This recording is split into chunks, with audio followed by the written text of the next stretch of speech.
Bonjour et bienvenue à cette nouvelle capsule vidéo pour le cours de mathématiques. Cette vidéo a été produite pour les élèves qui sont en cheminement continu, en deuxième secondaire, qui font le cahier 1 de Tardivelle et on va aborder la matière du chapitre 3. C'est-à-dire, on va voir les situations de proportionnalité, les proportions et on va enfin voir les pourcentages. Donc, si on commence avec les situations de proportionnalité, on dit une situation est proportionnelle lorsque les deux variables impliquées subissent une modification conjointe et constante. Okay, ici, ce n'est pas une définition qu'on retrouve dans le livre, c'est une définition que j'ai amalgamée moi-même. Dans le fond, ce que ça veut dire, c'est un petit peu comme un escalier. Dans l'escalier, tu as deux mesures, deux variables qui sont impliquées. Tu as dans le fond la longueur de ton escalier et tu as la hauteur de ton escalier. Mais ce qu'il faut comprendre, c'est que les deux vont changer en même temps. Qu'est-ce que je veux dire? Mais quand je fais un pas par en avant, nécessairement, je vais monter une marche. Quand je vais faire un autre pas par en avant, encore une fois, je vais monter une marche. Donc, quand j'avance, je monte. J'avance, je monte. Et j'avance d'un pas, je monte d'une marche. J'avance d'un pas, je monte d'une marche. Donc, la modification va toujours aller l'un avec l'autre et ils vont être toujours de même grandeur. Et c'est ça, dans le fond, une situation de proportionnalité. Il faut que mes deux variables bougent ensemble d'une façon qui est conjointe, qui est constante, prévisible. On va parler de situation de proportionnalité dans des exemples comme une voiture. Dans la voiture, tu as un odomètre qui t'indique la vitesse à laquelle tu vas. Mais dans le fond, ce que ça dit, c'est que la distance qui est parcourue par ta voiture est proportionnelle à sa vitesse. Si je roule à 100 km/h, après 1 heure, j'ai fait 100 km. Après 2 heures, j'ai fait 200 km. Après 3 heures, j'ai fait 300 km. Donc, c'est une situation de proportionnalité. Ça a varié de la même façon tout le temps. Même chose si on travaille, exemple, dans un garage auto, eh bien, le salaire horaire, c'est une situation de proportionnalité. Si je gagne 10 $ de l'heure, eh bien, le montant que je vais faire va dépendre du nombre d'heures que je vais avoir à travailler. Mon salaire reçu dépend des heures travaillées. Si j'ai travaillé 1 heure, je gagne 10 pièces. Si je gagnais 2 heures, si j'ai travaillé 2 heures, je gagne 20 $. Si j'ai travaillé 3 heures, je gagne 30 $, et ainsi de suite. Donc, mon salaire reçu est proportionnel avec les heures travaillées. Comment on fait pour reconnaître une situation de proportionnalité? C'est quoi les indices qui me permettent d'identifier si une situation est une situation de proportionnalité? Mais ici, la première chose qu'il faut que je sache, c'est que c'est des rapports équivalents. On va parler de fractions, parce que des rapports, c'est des fractions. Et des fractions équivalentes, mais c'est des fractions qui sont égales, tout simplement. Donc, exemple, j'ai deux fractions, 9/12e, 24/32e. Je me pose la question, est-ce que c'est une situation de proportionnalité? Mais je vais vérifier si ces deux fractions sont égales. Je peux les simplifier. Donc, 9/12e, je divise par 3 le numérateur et le dénominateur, ça me donne 3/4. Et si je prends 24/32e, je vais diviser mon numérateur et mon dénominateur par 8, et ça va me donner 3/4 aussi. À ce moment-là, je découvre qu'elles sont deux fractions égales, donc c'est une situation de proportionnalité. J'aurais pu aussi, je l'avoue, prendre ma calculatrice, 9 divisé par 12, 0,75, 24 divisé par 32, 0,75, même réponse, proportionnelle. Maintenant, je peux aussi reconnaître une situation de proportionnalité parce qu'il y a un coefficient de proportionnalité. C'est quoi un coefficient de proportionnalité? Prenons un exemple avec une table de valeurs. Donc, j'ai ma table de valeurs avec mes valeurs d'entrée 1, 2, 3, 4 et mes valeurs de sortie 4, 8, 12, 16. Et là, le coefficient de proportionnalité, c'est une multiplication que j'effectue pour passer de ma valeur à l'entrée à ma valeur à la sortie. Donc, qu'est-ce que j'ai fait pour passer de 1 à 4? J'ai multiplié par 4. Qu'est-ce que j'ai fait pour passer de 2 à 8? J'ai multiplié par 4 encore. Qu'est-ce que j'ai fait pour passer de 3 à 12? Vous l'aurez deviné, multiplié par 4, et enfin 4 à 16 multiplié par 4. Donc, dans tous les cas, j'ai multiplié par 4 ma valeur d'entrée pour obtenir ma valeur de sortie. Ma première variable est multipliée par 4 pour donner ma deuxième variable. Et ça, dans le fond, c'est le coefficient de proportionnalité. Et en termes plus simples, c'est le multiplicateur commun. Donc, on a un multiplicateur qu'on applique à toutes les valeurs de ma première variable et ça va me donner toutes les valeurs de ma deuxième variable. Enfin, on peut reconnaître une situation de proportionnalité dans un graphique. Donc, ici, on va avoir une droite qui passe par l'origine, comme ce dessin-là. Fait que si on voit que la droite qui passe par les différents points, ben c'est une droite. C'est pas une courbe, c'est pas une ligne brisée, c'est pas un diagramme à bande, pardon. C'est une droite et elle passe par l'origine. L'origine, c'est le point 0, 0. C'est où ce que mon axe des X et mon axe des Y se croisent. Donc ça, c'est un exemple type d'une situation de proportionnalité représentée par un graphique. On peut aussi rencontrer des situations de non-proportionnalité. Une situation de non-proportionnalité, c'est une situation qui n'est pas proportionnelle. Donc, c'est le contraire. Elle n'a pas les caractéristiques de la situation de proportionnalité. Alors, on va dire qu'il n'y a pas de rapport équivalent. Mes deux fractions ne sont pas égales. Il n'y a pas de coefficient de proportionnalité. Il n'y a pas un multiplicateur commun pour passer de ma première à ma deuxième variable. Et si on est dans un graphique, il n'y a pas de droite ou la droite ne passe pas par l'origine. Donc ça, c'est les façons que je peux reconnaître une situation de non-proportionnalité. Dans le fond, je regarde si c'est une situation de proportionnalité, puis si la réponse c'est non, ben c'est non proportionnel. On a aussi une situation à variation inverse. C'est une situation particulière et on va la décrire comme suit. Dans une situation de variation inverse, lorsqu'une variable double, l'autre est divisée par 2. Donc ça, c'est vraiment super important. Ils vont varier de façon inverse. On multiplie par 2 la première, l'autre est divisé par 2. Donc ça, c'est vraiment la définition de la variation inverse. Et on peut la reconnaître dans une table de valeurs comme celle-ci. On va voir mes entrées, ma variable 1, qui, lorsque je passe de 1 à 2, j'ai été multiplié par 2. Lorsque je passe de 40 à 20, pour mon deux autres variables, je suis divisé par 2. Quand je vais passer de 2 à 4, pour ma première variable, j'ai été multiplié par 2. Ben, pour la deuxième variable, quand je passe de 20 à 10, je suis divisé par 2. Et enfin, vous l'aurez deviné, de 2 à 4, ça se voit tout de suite, c'est fois 2. Puis de 10 à 5, c'est divisé par 2. Donc, à chaque fois que je suis passé d'une variable qui a doublé, mon autre variable a divisé par 2. Et ça, c'est une situation de variation inverse. L'un est l'inverse de l'autre. On peut la reconnaître dans un graphique avec une courbe qui va ressembler à ça. Mais cette courbe-là doit quand même respecter ce qu'on a dit à la diapositive précédente, où quand l'une double, l'autre est divisé par 2.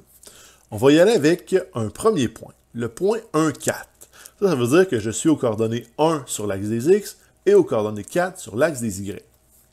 Si je suis ma courbe et mon point avance, j'arrive éventuellement au point 2, 2.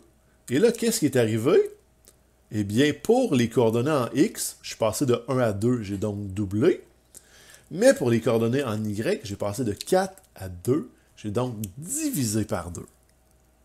Alors, je respecte mes caractéristiques pour une variation inverse. Quand l'un double, l'autre divise par 2. Et si on continue, je laisse aller mon point, on avance sur ma droite, ben pas ma droite, mais ma courbe, et j'arrive au point 4,1. Donc, je suis passé de 2 à 4, donc j'ai doublé encore une fois sur l'axe des X, mais je suis passé de 2 à 1 sur l'axe des Y, et j'ai donc divisé par 2. Et que je respecte mes caractéristiques pour une situation de variation inverse.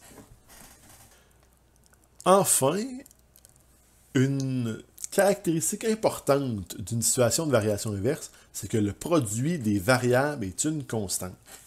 Si je prends mon exemple tantôt, ma table de valeurs, ma première variable qui est mon entrée, 1, 2, 4, 8, ma deuxième variable qui est ma sortie, 40, 20, 10, 5, eh bien, si je prends mes deux variables, entrée, sortie, qui sont associées, qui sont un couple de points, et que je les multiplie ensemble, je fais un produit, je fais une multiplication, je vais toujours obtenir une constante qui est la même valeur.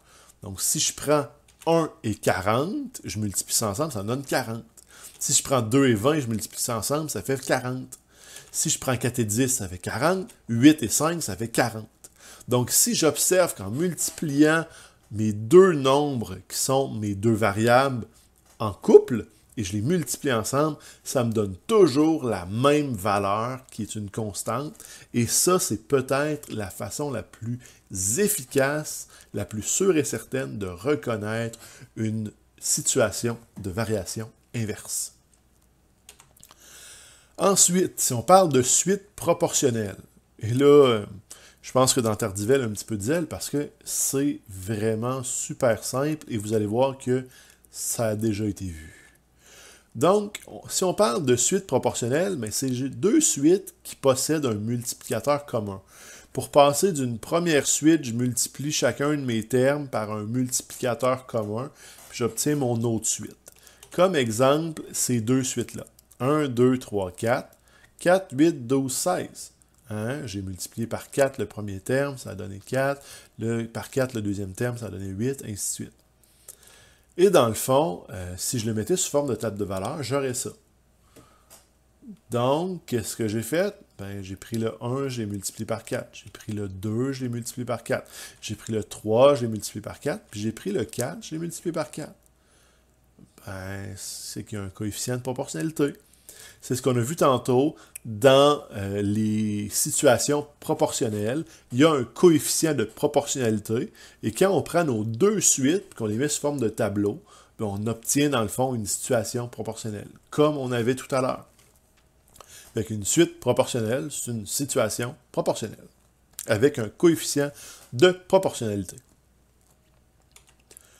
OK, les proportions.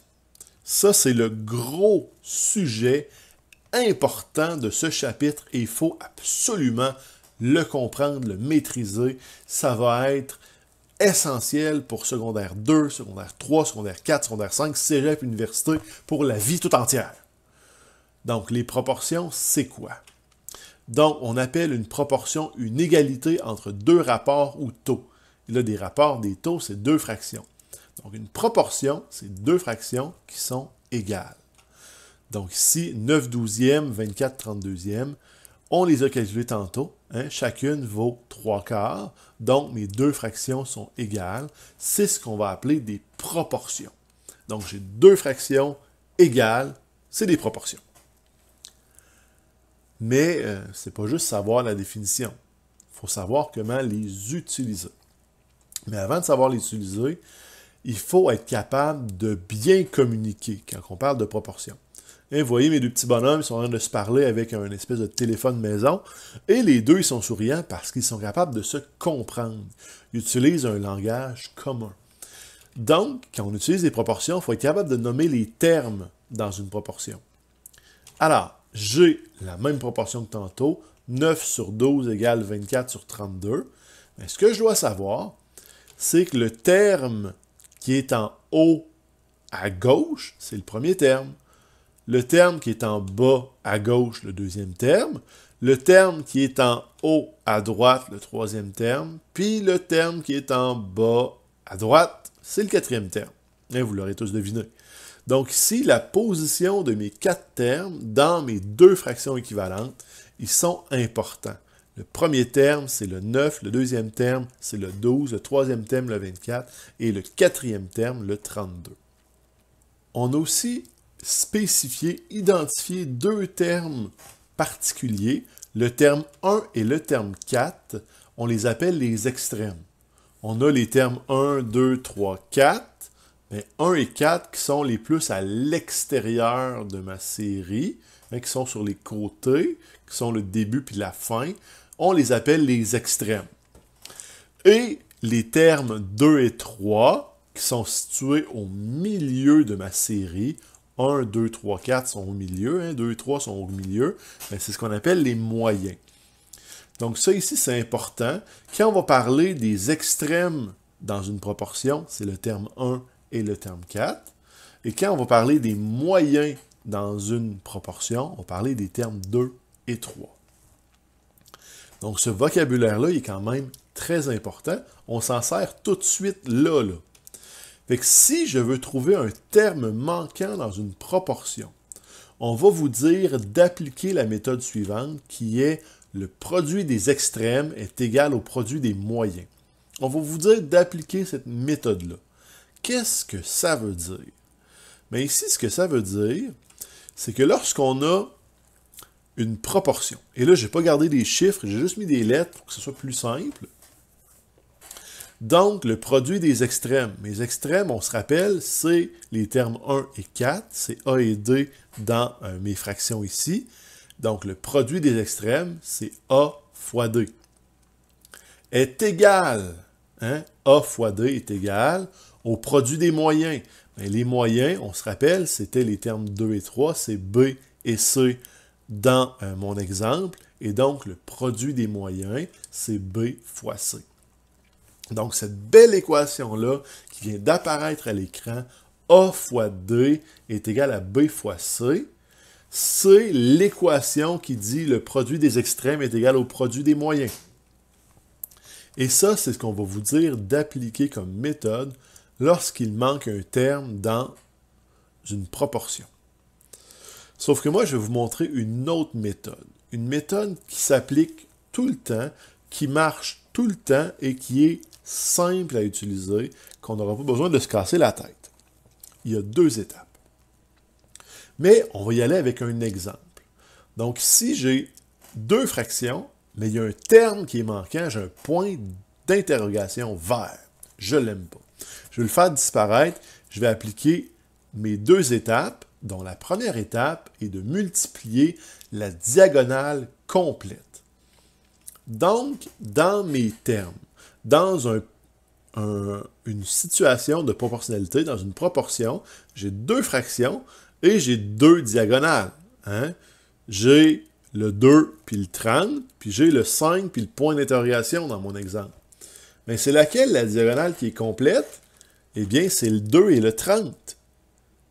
Donc, je vais prendre ces 2 nombres-là et je vais les multiplier ensemble. Donc, 2 fois 30, ça me donne 60.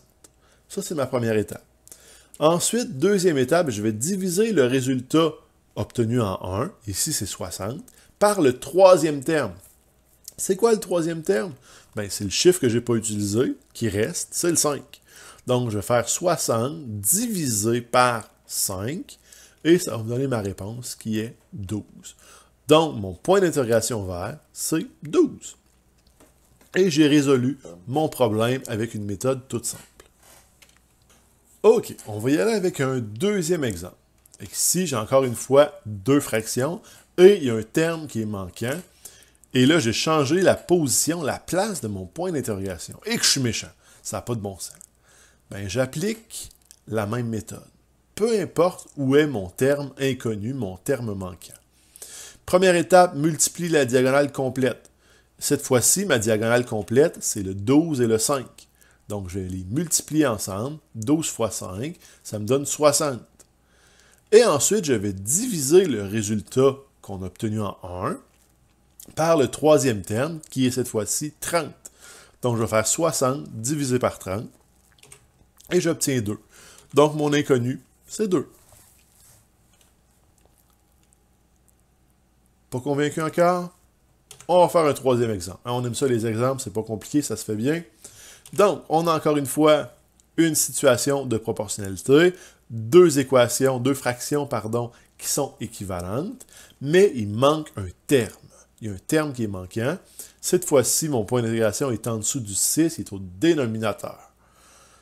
Méthode, multiplier la diagonale complète. On commence par multiplier la diagonale complète. C'est le 6 avec le 48. Donc, je fais 6 fois 48, ça me donne 288. Et ensuite, je vais prendre ce terme-là, ce résultat-là, et je vais le diviser par le troisième terme, qui est le 16. Donc, 288 divisé par 16, ça me donne 18. Et mon point d'interrogation vaut 18. Je viens de le résoudre, mon problème, en appliquant une méthode toute simple qui marche tout le temps. On réessaye. Dernier exemple. Juste pour être sûr que vous comprenez bien. Et j'ai encore une fois changé la position de mon point d'interrogation. Mais la méthode fonctionne pareil. Première étape, multiplier la diagonale complète. C'est quoi ma diagonale? C'est 16 et 15. Et je vais multiplier 16 par 15. Ça va me donner 240. Je divise le résultat obtenu en 1 par le troisième terme. Le troisième terme, c'est le nombre que je n'ai pas utilisé, c'est le 6. Donc, je fais 240 divisé par 6. J'obtiens 40. Ben, c'est la valeur de mon point d'interrogation. Cette méthode-là fonctionne tout le temps, peu importe où est mon inconnu, où est mon point d'interrogation. Ça va toujours fonctionner. Si vous l'appliquez, ça va marcher à merveille tout le temps. Maintenant, les propriétés des proportions. Pourquoi est-ce qu'on voit les propriétés des proportions? Je vous donne un exemple pour vous amener à comprendre. Imaginez que vous êtes ce beau petit bonhomme-là et vous voulez vous rendre à votre maison qui est là. Mais qu'est-ce que vous allez devoir faire? Vous allez devoir suivre le chemin pour vous rendre jusqu'à votre maison. Mais si vous aviez connu les propriétés des proportions, bien peut-être que vous aurez remarqué que dans votre chemin, il y avait un raccourci. Et tout ce que vous aviez à faire, c'était prendre le petit raccourci pour arriver à votre maison. Et là, c'est plus facile et plus rapide, plus simple. Donc, les propriétés des proportions, dans le fond, c'est des raccourcis qu'on peut prendre pour arriver plus facilement à la réponse lorsqu'on essaie de faire une résolution de problème. Alors, la première propriété des proportions, eh bien, il faut partir d'une situation de proportionnalité, des proportions qui sont deux fractions équivalentes. La première propriété, c'est qu'on peut échanger les moyens. Ici, une propriété de proportion, c'est qu'on peut modifier mes fractions en gardant l'égalité, en gardant la proportion. Donc, je peux échanger les moyens. On se rappelle que les moyens, c'était mes termes 2 et 3 qui sont 12 et 5. Donc, si je peux les échanger, je peux les substituer l'un avec l'autre, donc ce que ça va donner, j'ai donc inversé mon 5 et mon 12, ça me donne 2 cinquièmes et 12 sur 30. Ces deux fractions sont toujours équivalentes, donc j'ai gardé ma proportion. Donc ça, c'est notre première propriété. Notre deuxième propriété, on garde toujours mon couple de fractions, c'est d'échanger les extrêmes. Bien, les extrêmes, on se rappelle que c'est les termes 1 et 4, et là, je peux les échanger, et si je fais ça, je vais garder mes deux fractions équivalentes, je vais garder ma proportion. Donc, 30 sur 12, c'est bien égal à 5 sur 2. Hein, dans les deux cas, je divise par 6, 30 divisé par 6, ça donne 5, 12 divisé par 6, ça donne 2. J'ai gardé mon égalité. Et enfin, la dernière propriété des proportions, cette fois-ci, c'est inverser les deux fractions. Donc, si j'inverse mes deux fractions, ça veut dire que je prends mon numérateur puis je l'envoie au dénominateur, et je prends mon dénominateur, je l'envoie au numérateur pour ma première fraction, et je fais la même chose pour ma deuxième fraction, eh bien, je vais avoir, encore une fois, une égalité qui va être maintenue.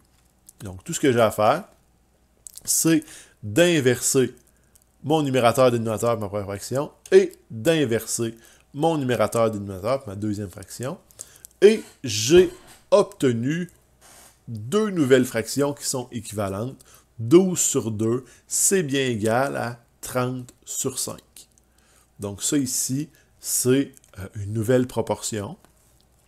Et on l'a obtenu en utilisant la propriété des proportions qui est d'inverser les deux fractions. Dernier gros sujet, on va parler de pourcentage. Et là, un pourcentage, ça veut dire quoi? Hein? Qu'est-ce que ça veut dire, pourcentage?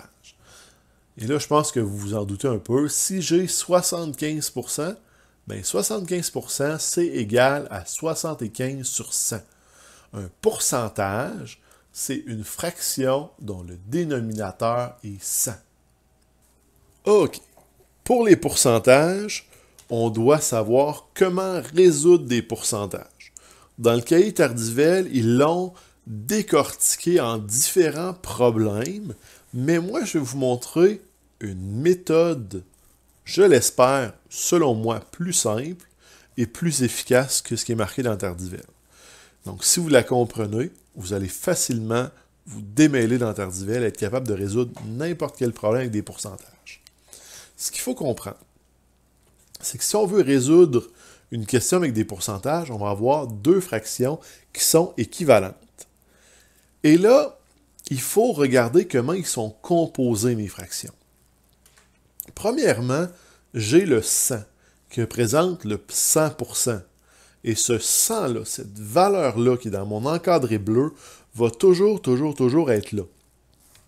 Peu importe le problème, le 100, je le mets dans ma deuxième fraction en bas. Ensuite, le 75. Le 75, c'est la valeur du pourcentage qui est donné dans mon problème. Fait que si je vois 75%, ben je mets 75 et en dessous, je vais mettre le 100. J'ai le 24. Le 24 qui est le dénominateur de ma première fraction, bien ça représente le tout. C'est le nombre total. Et là, je ne sais pas, ça va varier dans un problème, mais d'un problème à l'autre, mais ça va toujours représenter le total, le tout de mon problème, tandis que le 18, ça va toujours être la partie que je vais utiliser.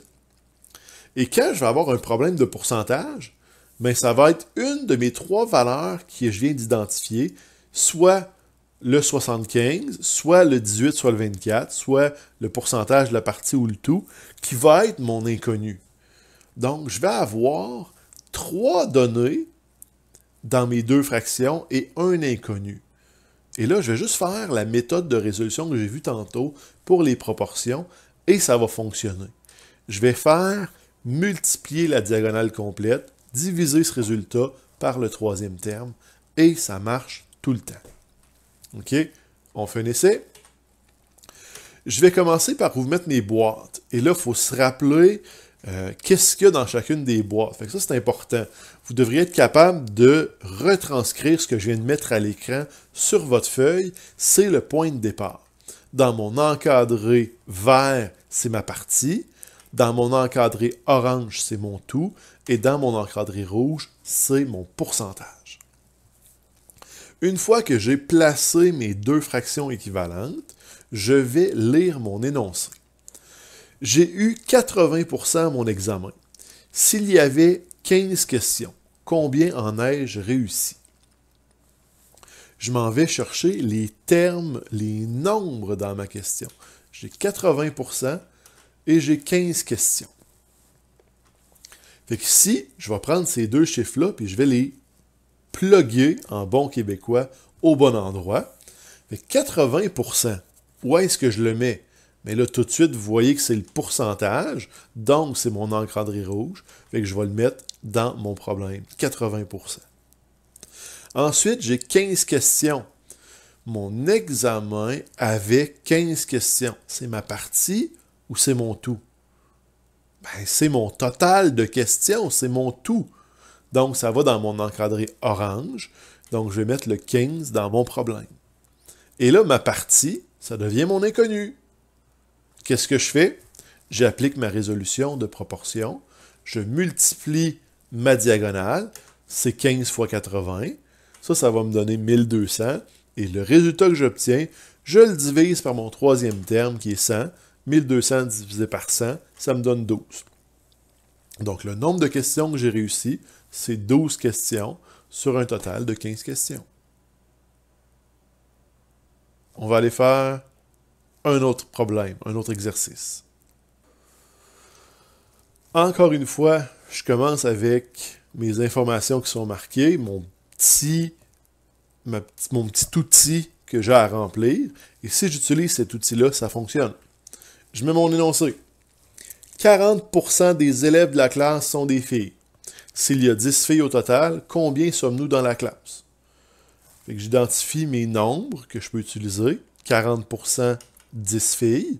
Et là, je dois réfléchir. 40%, où est-ce que je dois le mettre?